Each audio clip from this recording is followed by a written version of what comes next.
président de la Fédération sénégalaise de basketball, qui vient d'être juste nouvellement installé dans ses fonctions.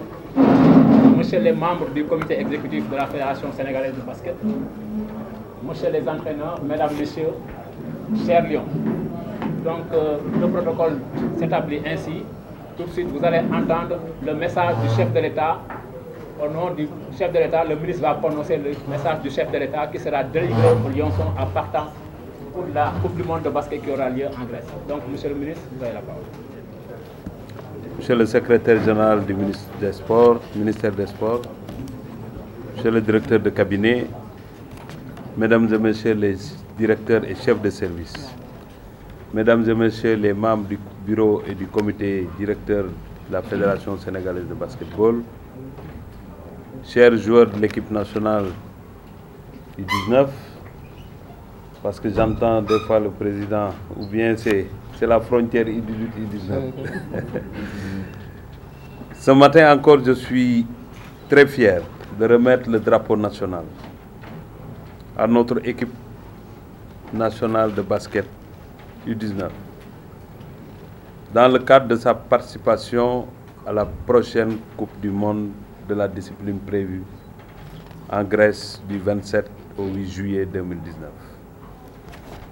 Je le fais au nom de son Excellence M. Macky Sall, président de la République du Sénégal, qui est le premier supporter des sélections nationales, l'inspirateur de nos performances sportives et l'architecte infatigable du vent du renouveau, qui est en train de façon indéniable conférer au sport sénégalais une dimension africaine et mondiale à la hauteur de nos attentes et du génie des sportifs sénégalais.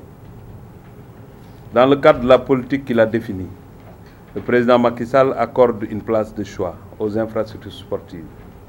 Et à titre d'exemple, je voudrais citer Dakar Arena qui symbolise aujourd'hui sur la place africaine la renaissance du sport sénégalais à travers le monde. Cette politique est en train aujourd'hui de produire des résultats encourageants et prometteurs. Et il est remarquable de mentionner que ce sont nos sélections jeunes qui réalisent les plus belles performances en Afrique et dans le monde. Les potentialités à ce niveau sont immenses et avec la volonté politique qui accompagne les efforts de pratiquants et des dirigeants sportifs, on peut dire de façon péremptoire que l'espoir est permis. Mesdames et messieurs, chers basketteurs, je dirais chers jeunes basketteurs, une Coupe du monde regroupe les meilleures sélections nationales. En ce moment, vous avez l'obligation de le comprendre et de l'apprécier et d'en être digne. Alors, comme des mousquetaires, un pour tous, tous pour un, pour reprendre la belle formule de Monsieur le Président de la République, allez à la conquête de votre destin. La nation reconnaissante vous suit, vous encourage et prie pour votre triomphe. Merci de votre aimable attention. ci turu kilifa yi jiite Sénégal muy le président Macky Sall ndaw ñi nga xam ne toll nañ ci fukki at ak juróom-ñett jëm fukki at ak juróom-ñeent di dem ci lu ñuy jongante muy jongante basket ca Grèce muy jongante dëkk yi nga xamante ne ñoo gën a xarañ ci wàllu woowu ci catégorie boobu.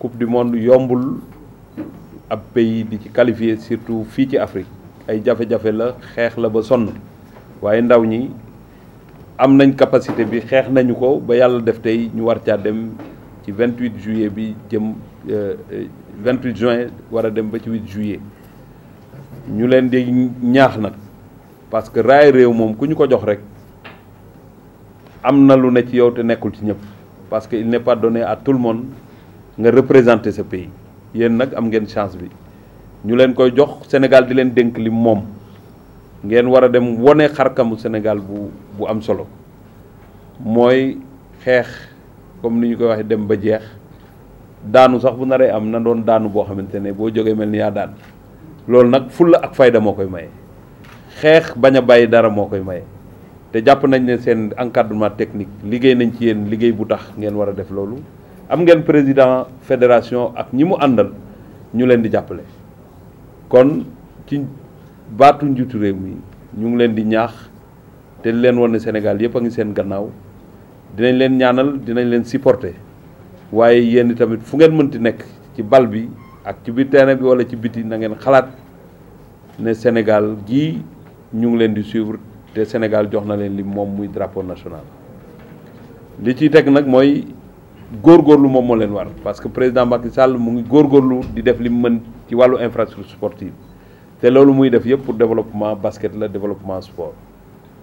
loolu it mooy wane ne tey ñiy jiite ñu ngi leen jox nopp di góorgóorlu pour satisfaire leen ñi yore basketu Sénégal muy fédération ñu ngi jóg guddi ak bëccëg ci ay coono pour ngeen nekk ci jàmm seen entraîneurs yi ak seen encadreurs yi nelawatuñu kon li ci des ci seen loxo yi la ne ci seen mental ak ci seen bopp kon ñu ngi leen di ñaanal ngeen dem ci jàmm ñibbisi ci jàmm andi ndam andi mbégte loolu moo doon discours bi ñu président Macky Sall sant ñu jox leen balaa leen jox raay réew.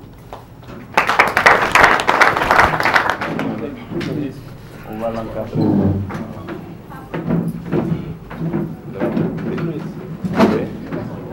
Mais vous attendez que je finisse.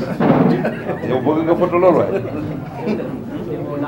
Ah oui, bon. Au nom du chef de village, je vous remets officiellement le drapeau du Sénégal.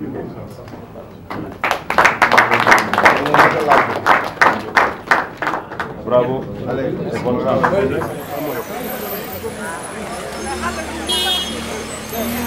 C'est un énorme plaisir et on voit que c'est aussi une charge parce qu'on ne donne pas le drapeau à n'importe quel citoyen. Donc on voit qu'on a le soutien du peuple, du gouvernement et on ne doit pas les décevoir. On a un très bon état d'esprit, un état de compétitivité et un état pas complexe et on part pour prendre toutes les chances qu'on a dans ce Coupe du Monde. Oui, on compte aller le plus loin possible et il n'y a aucune raison de ne pas croire à ce trophée parce qu'on a les qualités côté joueur, côté staff et on ira loin, Inch'Allah. Oui, de toutes les équipes, parce que en tant que coach, le coach a joué contre les États-Unis, j'ai joué contre les États-Unis, il y a des joueurs qui ont joué contre les mêmes joueurs des équipes. Donc, on sait déjà le niveau qui nous attend. Content nañ trop si jot drapeau dëkk bi parce que xam nañ ni du lu yomb nit jot ko. So instant bi xam nañ ni am nañ charge, am na dara lu ñuy xaar, lu ñu war a prouver dëkk bi, lu ñu leen delloo instant dañ leen yoreel boor. Bu ñu demee instant yi am nañ esprit boo xam ne lépp lu ñu mën am foofu dinañ ko am te incha allah dinañ ci sori. On était en Coupe d'Afrique, on ne l'a pas reçu. Aujourd'hui, donc si le ministre l'a fait, c'est parce qu'il voue donc vraiment à cette équipe-là, surtout un grand respect et vraiment il croit donc à cette équipe. Et comme je l'ai dit donc la fois passée, nous allons donc en Coupe du Monde et que c'est une Coupe du Monde de jeunes et tout est possible à ce niveau-là. Donc comme je l'ai dit, le Sénégal a ses chances réelles de pouvoir donc briller donc pour ce Coupe du Monde et d'aller donc plus loin. Mais nous sommes prêts à le relever. Comme je l'ai dit, c'est une Coupe du Monde de jeunes et tout reste possible encore. Ces équipes-là, j'ai eu donc la chance de les rencontrer donc dans le passé. Les États-Unis d'Amérique, en 2009, j'ai coaché donc les U20 et je les ai gagnés donc chez eux. La Lituanie aussi, je les ai rencontrés, même la Nouvelle-Zélande. C'est pour vous dire que je connais un peu donc les moyens de jouer et je me suis préparé vraiment à ça. Et je dis que ce qu'il a lieu de faire, c'est de renforcer donc mes jeux sur le plan mental et nous y travaillons donc tous les jours. Et vraiment, il y a pas... Le message donc c'est comment dirais-je, de croire donc en eux. Comment dirais-je, il faut la capacité donc en soi donc est une chose extraordinaire donc en basketball et dans le sport en général. Et aujourd'hui, c'est le message que j'inculque donc aux gosses et vraiment ils y croient. Mentalement, si on est fort et on est prêt, on peut donc soulever donc des montagnes.